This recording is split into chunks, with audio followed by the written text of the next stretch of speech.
Tahniah Perlis, tahniah, anda memang sangat-sangat luar biasa. Dan dalam masa yang sama juga, ada satu cadangan yang agak menarik diutarakan oleh MP Pulai iaitu Suhaizan Kayat.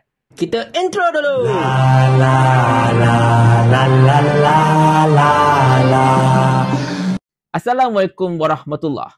Perlis kini telah menjadi negeri yang keempat dalam negara kita ini yang menyaksikan langsung tidak ada premis judi berlesen. Langsung tidak ada dah. Satu pun tak ada dekat negeri Perlis pada ketika ini mengikut jejak langkah Kelantan, Terengganu dan juga Kedah. Ini selepas pada 6 hari bulan Mac iaitu beberapa hari lepas, satu-satunya kedai judi berlesen yang terakhir dekat Perlis iaitu Damacai dekat Padang Besar telah pun dihentikan operasinya buat selama-lamanya selepas lesen kedai tersebut tidak lagi diperbaharui oleh Perlis. Dan ini menjadikan Perlis sebagai negeri yang terkini yang bebas daripada judi-judi berlesen ini. Tahniah saya ucapkan kepada negeri Perlis, tahniah kepada orang-orang Perlis yang telah memilih dengan betul untuk memastikan benda yang merosakkan masyarakat ini dapat dihapuskan selama-lamanya daripada bumi Perlis. Seperti mana dihapuskan dekat Kedah, Terengganu dan juga Kelantan.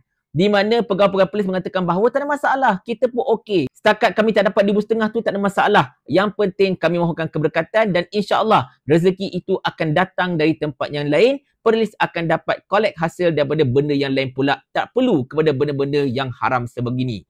Jadi tuan-tuan sekalian, ini merupakan satu benda yang sangat-sangat luar biasa.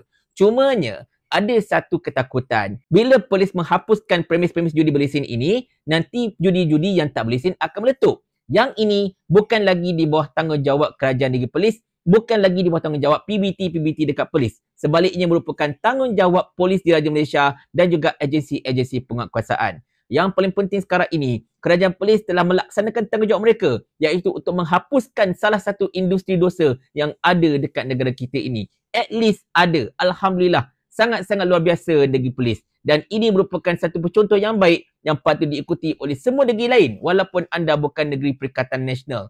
Tak kisahlah tu. Yang penting sebagai seorang Islam, anda mesti ada satu iltizam untuk memastikan industri-industri dosa ini tidak ada dekat tempat-tempat anda. Sekali lagi, tahniah kepada Perlis Indra Kayangan. Tahniah kepada Cikgu Syukri. Tahniah kepada Perikatan Nasional Perlis. Ini merupakan keputusan yang sangat-sangat best. Hari yang sangat-sangat gembira untuk saya sebenarnya. Dan menyebut tentang Suhaizan Kayat pula tuan-tuan sekalian, MP Pulai ini telah mengeluarkan satu cadangan yang saya kira agak menarik juga tau. Iaitu beliau mencadangkan agar arak-arak ini, terutama dekat premis-premis yang ada peniaga Melayu dan sebagainya, dijual dalam bentuk vending machine. Kiranya, kedai-kedai Melayu ini ataupun cashier-cashier Melayu ini, mereka tak perlu lagi untuk uruskan orang beli arak dekat mereka sebagainya. Tetapi mereka just biar je orang beli arak dekat vending machine. So, kiranya diorang tidak terlibatlah dalam dosa terpaksa menguruskan pembayaran orang beli arak dan sebagainya. Dan cadangan ini sangat-sangat menarik sebenarnya kalau ikutkan. Cumanya itulah. Kalau cadangan ini dilakukan, mungkin sedikit penguatkuasaan perlu dilakukan juga. Sebab, yelah, bila benda beli kat vending machine, kita takut nanti ada orang-orang Islam, orang-orang Melayu yang ambil kesempatan. Yalah, tak ada siapa jaga kan. Dia pun belilah arak dekat vending machine, tak ada siapa tahu dan sebagainya. Tetapi mungkinlah seandainya kalau vending machine itu diletakkan dalam kedai, bermaksud orang yang jaga kedai itu sendiri pun dah boleh halang lah. Kiranya cashier-cashier yang bertugas tu dia nampak, oi orang Islam kau tak boleh arak dan sebagainya kan. Kau kena gerak dari situ. Mungkinlah kot. Tetapi saya rasa cadangan Suhaizan ini adalah sangat-sangat menarik dan boleh diguna pakai juga sebenarnya.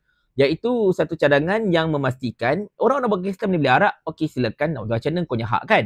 Tetapi orang-orang Islam, terutamanya mereka yang kerja sebagai cashier, tidak lagi perlu untuk menanggung dosa bagi menguruskan pembelian dan juga penjualan arak tersebut. Tetapi itulah dia tuan-tuan sekalian. Sekarang ini dikhabarkan JAKIM sedang cuba untuk mempertimbangkan cadangan Suhaizan tersebut. Dan kita harapkan seandainya kalau perkara itu menjadi kenyataan, tak adalah nanti muncul tender-tender tutup ke apa-apa ke sebagainya kan. Kita tak nak macam tu. Kita nak benda ini biar telus. Kita tak nak nanti sekarang ada pihak yang cuba untuk menangguk di air keruh dan sebagainya. Betul tak? Tetapi apa-apa pun, benda yang baik, cadangan yang bagus, kita boleh pujilah secara asasnya. Terutamanya Suhaizan seperti ini. Tapi itulah dia tuan-tuan sekalian.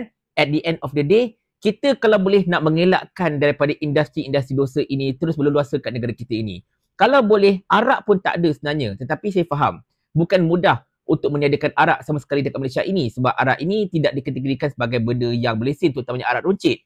Jadi agak susahlah nak hilangkan secara sepenuhnya.